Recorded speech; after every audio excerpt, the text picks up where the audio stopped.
What exactly is your ideal type of president? Beautiful viewers out there, welcome to the first ever episode of Dare to Speak. It is a highly opinionated program which is all about head-to-head and going straight to heart of conversations. Today, we would be discussing the role that IEC played during the 2016 elections, and we would come down to our personal experiences on the political impasse and finally on the list, what exactly is our ideal type of president. Meanwhile, I am Aisha Jallow, and I'm the moderator for this program, and you can't wait to hear from the rest of my interesting panelists. Beautiful viewers, I am Modlamin Keita, a second-year medical student at the University of the Gambia. You can't wait for this. Hello, beautiful viewers out there. I go by Senabo Drame, and I am from the School of Journalism and Digital Media at the University of the Gambia. Wait for And right here you have Aramatulai Sambu, an English major in the University of the Gambia. It's Dare to Speak, so we're here to Hi speak. everyone, I am Fatoumata Pifufana, final year political science student at University of the Gambia. You don't want to miss. As my colleague rightly said, welcome to the maiden edition of this of Dare to Speak. I am Hadijatu Hayatou Toure, third year political science student. Beautiful viewers, as you've heard from my panelists saying, it is Dare to Speak. So first on the line, we're talking about the role that IEC played during the 2016 elections. Well, first of all, we all know the primary role of IEC is for what? A free and fair elections. And we've seen that during the political arena in 2016, December, it was very eventful. First of all, the first was the polling day, and from there, the second, IEC made a statement that the coalition won. And then we sat on the 6th of December, the IEC came up with another result. Still, the coalition won, but it was very narrow. Subsequently, the former incumbent came up and rejected the elections. It must have been very interesting at that point. So, yeah, the floor is open for anyone to start the discussion. I mean, it was a very interesting time in the history of the Gambia. IEC is the body that is responsible for conducting free and fair elections in the country. But then they lost a little bit of their credibility, if I may say so myself, when they made that potentially fatal mistake that could have led to civil unrest in the country. So for some of us that were born around the 2000s or the late 90s, it was the first time we experienced the transition. Exactly. So we could see how devastating that could have been. But then this could have been very fatal if the ECOWAS did not come in at some point. Yeah. Despite the fact that IEC did a mistake that could have been very fatal to the lives of Gambians. So they really had a hand in this. Definitely. I have a say in their honesty, because it takes a lot for one to stand up to their mistakes. Exactly. And I appreciate the fact that they went back, they came to Gambians and told us that there was a mistake in the counting, and they said the original result. Exactly. So despite people arguing that this distinguishes their credibility, but I think it's also honest for them that to come out and give us the right results, no matter how at the time it was. I agree with that, but the thing is, on those results would have been better for the safety of it. the thing is, IEC, as the body responsible for the conduction of free and fair elections, should not even have made that mistake in the first place. Yeah, IEC shouldn't have made the mistake in the first place, because you could see that when the former incumbent rejected the result, how the state of the country was at some. People like us that never experienced things like it, all of us, I can say, we are very... It was a time of uncertainty. Yeah. A lot of us didn't know what was going to happen next. Yeah, so... Yeah. Well, viewers, we just hope that this election, we won't have anything to face with that, especially to the IEC. We just hope the same mistake will not repeat itself. This will take us to the next, which is our own experiences during the political impasse. So seeing during the time there was a lot of chaos in the country, and some of us had to run away, and people like Ara sitting right there. Mom dafa daw mu dem Senegal, and then Ara, what do you have to say? Yeah, I had a personal experience during the political impasse. We we ran to our village. Even though it wasn't intentional, we had pressures from outside. My uncle calling, our relatives calling from our village, from Senegal, you know. And then what was even crazy was that people from outside were giving us information that we weren't even aware of, and that was very fatal. So we started having pressure from outside, from our relatives, that we should go out. They had that, I don't know, saying a whole lot of things that we're not even encountering by that time. And in the Gambia, not seeing jet fighters or whatsoever. Informations were coming, people were calling us. We heard that the Gambia, this and this is happening in the Gambia. Gambia is very unsafe. And by then, my dad was ill. He wasn't feeling well. So my uncle told my mom, if you're not going, please gather my nieces and nephews and take them to our village, and then you sit there to encounter everything that's going on. That was really an interesting time. So we want to talk about issue of how fatal it was because we've lost lives. Can we elaborate on that? Yeah, to add on to the loss of lives, I would want to emphasize that it was very traumatizing for young people like us at that age. I can remember I was just 15, 16 years old. Exactly. And during childhood, we watched the videos of countries that went through such serious issues. Exactly. Example, Sierra Leone and others were amputated and all of that. So during this time, we were so scared. We thought it was going to escalate. Exactly. And when everyone tells you this is what can happen, I would sit and imagine, am I going to be amputated as well? Am I going to be crippled? You're thinking about what would happen when this reaches the step, the height that it has to reach. So it was very traumatizing for young people at that time because everyone was scared. And I mean, exactly. Even for some of us that stayed and did not go. These were chaotic. And I am no exception. I'm like Ara rightly mentioned. I Samara just said out of the country. I also ran out of the country with my family members, fear of losing our life. I know. And it was very hectic and frustrating at the same time because this is the first time that the Gambia is experiencing such an issue. And we the transition. No, for us young people. It affects our education too. By then we were in grade 11. Education was good.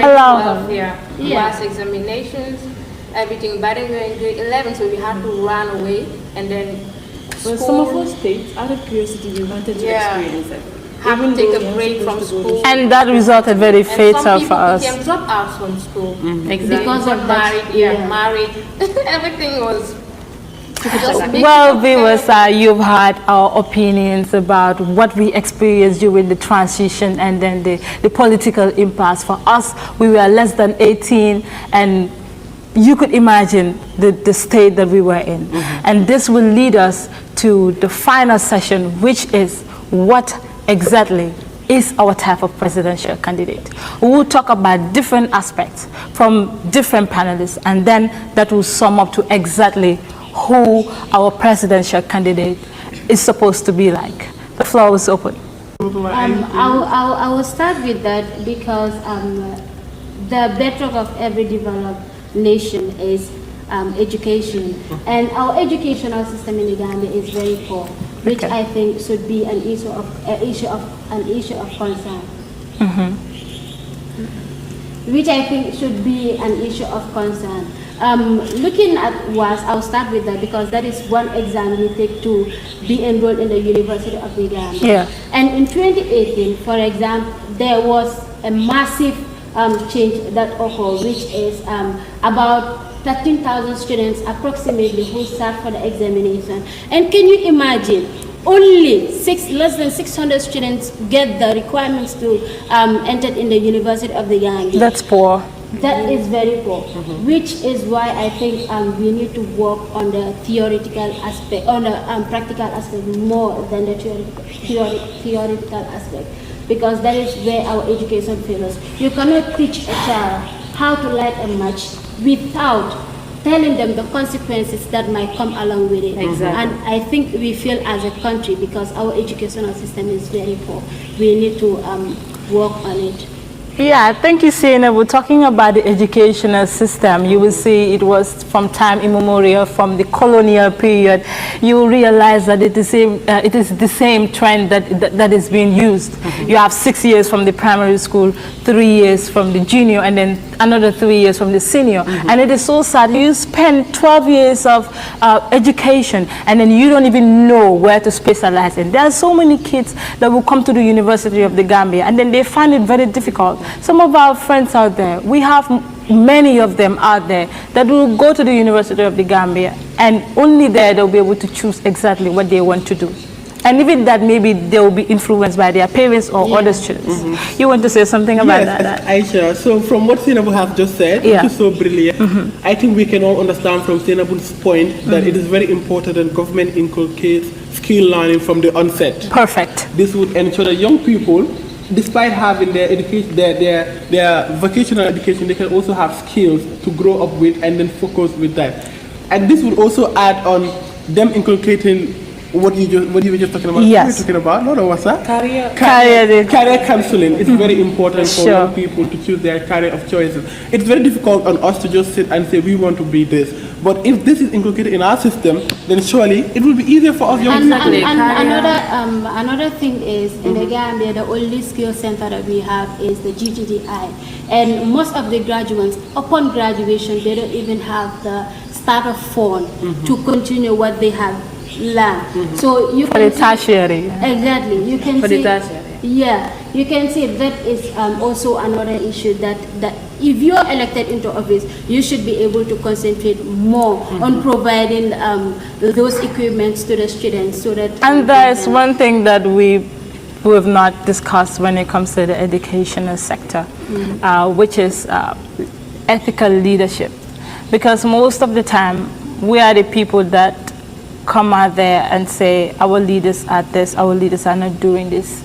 And then where did our leaders start from? The grassroots level. And there is one thing that we all have in common. We all come from different backgrounds, but we meet in a school, we meet in classroom. That is the only thing we have in common, which is education. And these are ethical things that we need to learn, inculcate in the young from a very early age, and then we grow with it. In that way, then things are going to change. Exactly. I mean, our leaders are a reflection of who we are. Exactly. If you want to know how a particular nation is, just look at the leader. The leader was not born outside from us. The leader is within us. And then we bring them. If we try to sabotage the leader, we are sabotaging ourselves. So the educational system is so deep-rooted that we need to redo everything, and we see how best we can start. Exactly, there need to be, because looking at other countries like Japan and others, they are deep into their history. If you want to meddle with their primary school syllabus or any of their syllabus, it's a big crime. It's just like removing the vice president from office. So this is something that we need to focus on our own history. Us as a people, as a nation, and our history is something that we need to talk about. And I think we are spending too much time teaching our kids things that are not even beneficial to them. Exactly. Teaching them things that are actually beneficial to them. Exactly. We teach our kids about Mungo Park. Who is Mungo Park? What has it done towards the development of the Gambia? There are so many people talking about Edward Francis Small, people like Gaba Jahumpa, people that have achieved great things in this country. And what is so sad is that I was actually not proud of myself when I found out about this particular footballer who passed away, and he was a Gambian called Bidi Bidi. It was so sad that I got to know him lately, and these are people that we need to celebrate. We don't talk about. These are our legends. Well, viewers, we've seen that we have been talking a lot about education system, and this is not the only part. Wait for the next interesting, for the next panelist. Well, I'll go with I want my ideal type of president to be someone that has the youth at heart. It has to be someone that will empower the youth. Youth empowerment here has to do with encouraging them, motivating them, and giving them the necessary tools needed to sustain a livelihood. And we all know when you do that, it leads to lots of things. It can be crime reduction, poverty eradication, crime reduction in the sense that when they have something to do, when they have skills to sustain a livelihood, they will be able to differentiate what is right and what is wrong. An idle mind is a devil's workshop. Exactly. This will keep them away from crimes. And then just some time ago, we had about the zero crime, Operation Zero Crime, something. That's a very good one. Exactly. And then, okay, it's a noble thing to do. The police are actually helping us. They are going to And look at the statistics with Operation Zero Crime. Most of the time, the people that are being captured are 25. And those are very, very young. These are people that could have been in different institutions, studying different things that are going to benefit us. But at the end of the day, you see they're involving themselves in drugs and what have you, because the opportunities are lacking. You cannot tell someone to be doing this and that when you don't provide them the actual things that they need. Yeah. And I think youth, like you made, maybe just the skills. Exactly. Some don't even have the financial they need to go to school. So that leads them to do that. So they were actually trying to get rid of the criminal hideouts. That is very good. But if the youth have something to do, it will keep them away from such. And we also know that many nations are battling with high unemployment. Yes. So when they are empowered, we have to understand as youth that not everyone can fit in the offices. So youth empowerment is important in the sense that we'll be given life skills training and stuff to do that will keep us busy. So that will actually lead to helping the national economy by increasing the GDP. This even reminds me of the deportees that go through the irregular migration way. When they come, they need counseling, they need rehabilitation centers. And do we have enough rehabilitation centers in the country? This is a question that we are going to leave the viewers to write down in the comment section. And now we go to the next panelist, please. Yeah, corruption hurts everyone. That's undeniable. It's everywhere. Thank you. It's everywhere. Okay. Yeah, corruption hurts everyone. That's undeniable. Yeah. The misuse of entrusted power for private gain is a serious crime that affects a country's social and economic growth. Yeah. Yeah. Fighting corruption is a common concern because it affects the general citizenry, whether rich or poor, exactly, young, old, age. It affects us all in general. So for that, I will look into one who is going to wage war against corruption in our country. And how are we going to wage war? How are we going to wage this war to make sure that, because corruption is like it's deeply rooted in our veins, that the embezzlement. We're going to wage a war against it. We're not going to. I'm not talking about minimizing it. We're going to wage a war. This guy, I don't trust this guy. Yeah, it's out of the way. We need to clear it out of the way. You know, Aisha, after what I had gone, where I had gone. Yeah, where are your facilities you want to use? You know, your AK-47s, the atomic bombs. So if people, you want to terrify my audience. We need to know how. Yeah, we want to know how. We want to that is very that we need to talk about. Yeah. Corruption is mostly happens as a result of low wages. Yeah, the government needs to put more efforts in trying to improve. For instance, look at us as young people. Exactly, like you're saying. You don't expect someone to go through school, 12 years of education, and you pay a lot of money. You go back to the University of the Gambia. You know how much we're paying there? It's just too much for an average Gambian to afford. These are things that we are really battling with. And you want us to graduate and then we come back to the society, we have low wages. Even people that are doing other skilled jobs are the ones that are mostly having like higher profit than people that are depending on monthly salaries. And this discourages many students, even university students who go to school. You'll be like, I'll hear people say, man university bi kay mom luma fa dugal ma jël ko invest ko ci business moma gëna so wacce do am liggéey bu correct wala so amé liggéey bi la fay bu correct Gambian salary like ñaata nit ñoo dé am like 5,000 and all of that comes down to for a family man, a family head. You with the inflation in our country, and then the cost of food items just keep on it's always increasing day by day. But I think that is because we invest in the wrong type of education in a country. investing in the wrong type of education, we will only produce wrong workers for tomorrow. And that is the situation that we're facing right now. So the government or whosoever is put into office should make sure that we look into all these categories, and so that we can, corruption too causes that. Exactly. Wrong people, like right words into wrong hands. Exactly. Yeah, it causes that. I think we should concentrate more on meritocracy, and then the issue of this gerontocracy system is something that we need to put aside and bring more people, young people on board, because people that know their problems are the best people to bring in solutions to it. And this one will lead us to the next panelist, please. Everything you guys said here is very instrumental towards national development. Exactly. But you're not a hungry man is an angry man. Yep. Yeah. Exactly. Angry? This is where I'm sure you're hungry. This is where agriculture comes in. My type of president should be one that is ready to invest in agriculture, in domestic agriculture, in industrialized agriculture. When I talk about agriculture, I do not only mean crop production. I am talking about fisheries. I am talking about forestry. I am talking about floriculture. Exactly, all of those things. I mean, investing in agriculture will not only reduce the load on the amount of on our economic system, because we spend a lot of money importing food items from other countries into the Gambia. Items, vegetables that we could use here and then here. Yeah, exactly. So my type of government has to be one that is ready to invest in agriculture. I mean, heavily invest.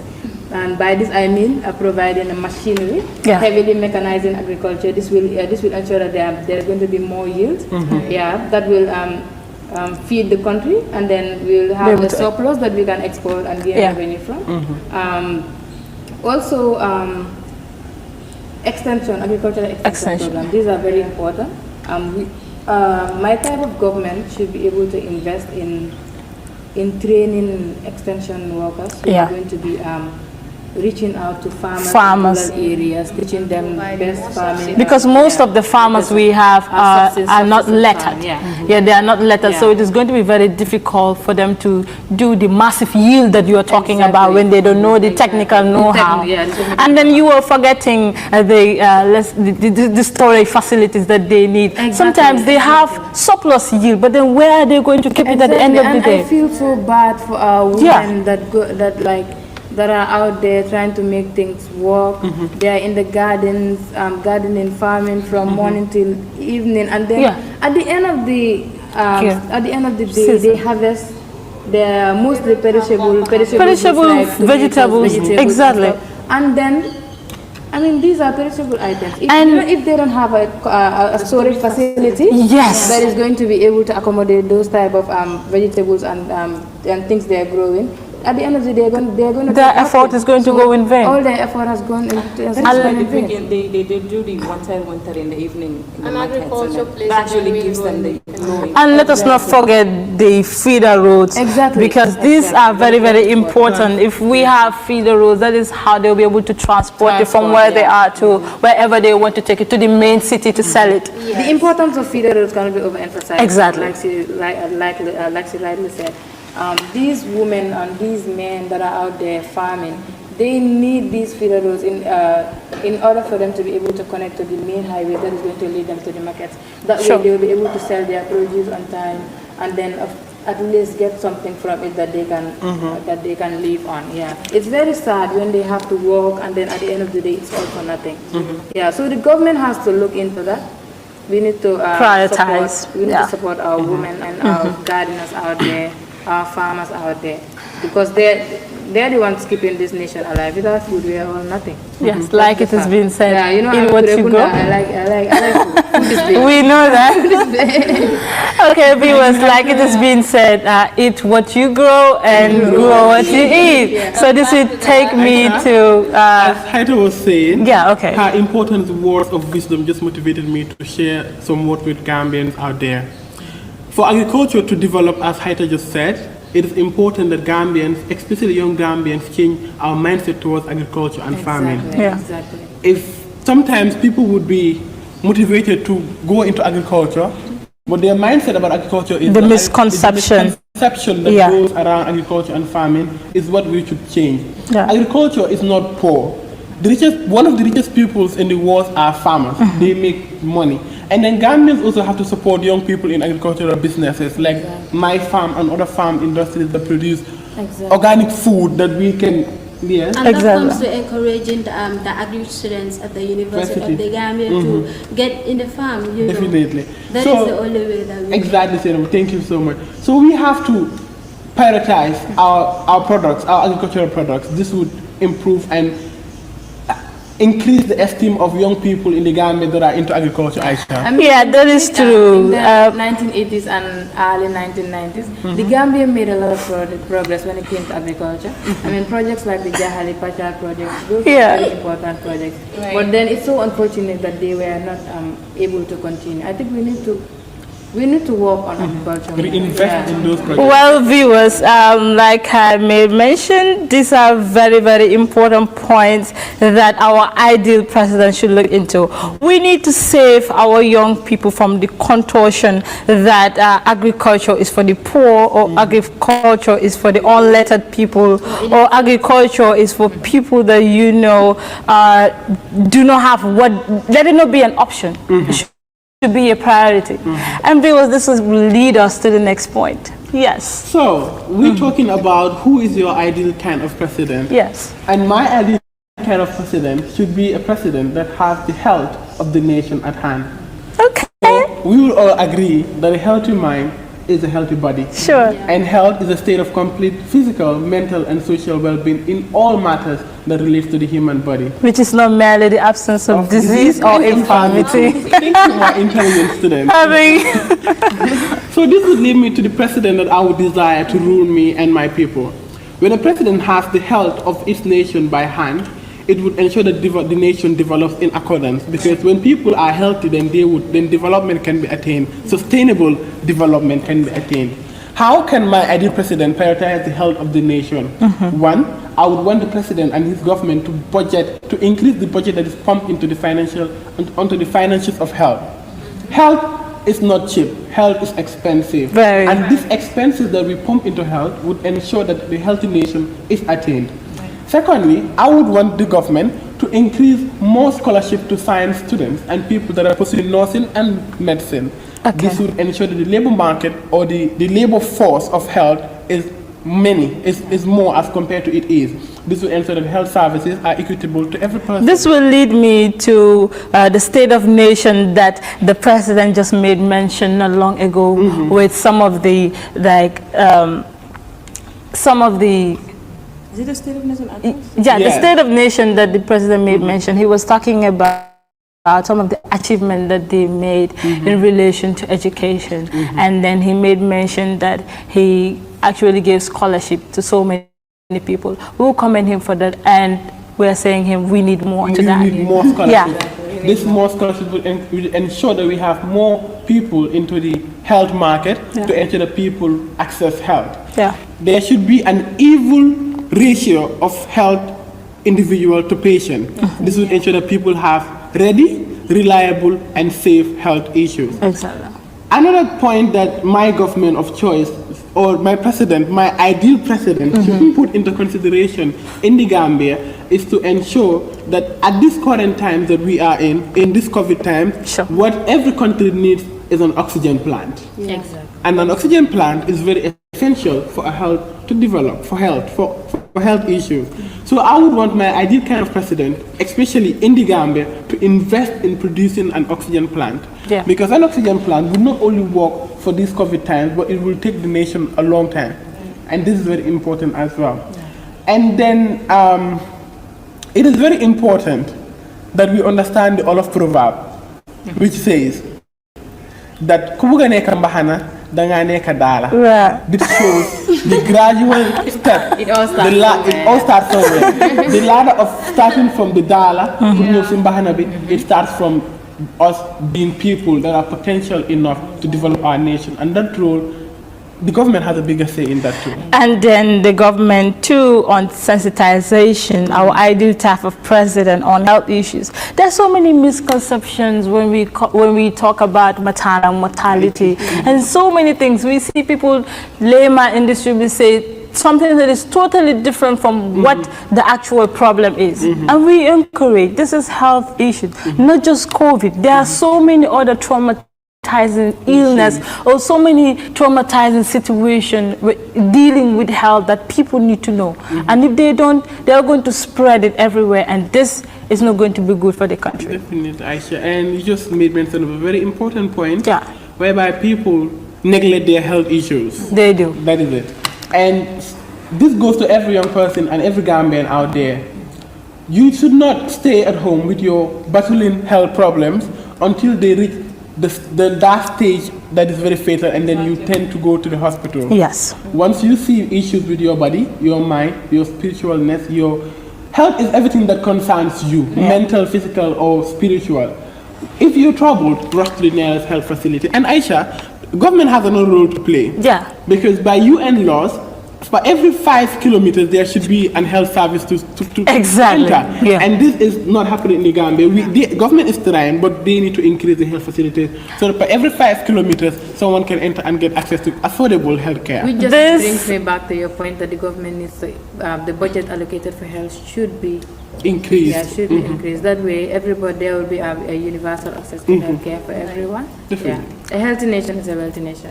And we But- are the nation. Yeah. Exactly. Well, I don't even know what to say because this person is here, but they have brilliant points, viewers. And then, if you don't mind, we want to go to the local languages. If you have any to give us a summary on what we've discussed in Wolof or in Mandinka, in one place.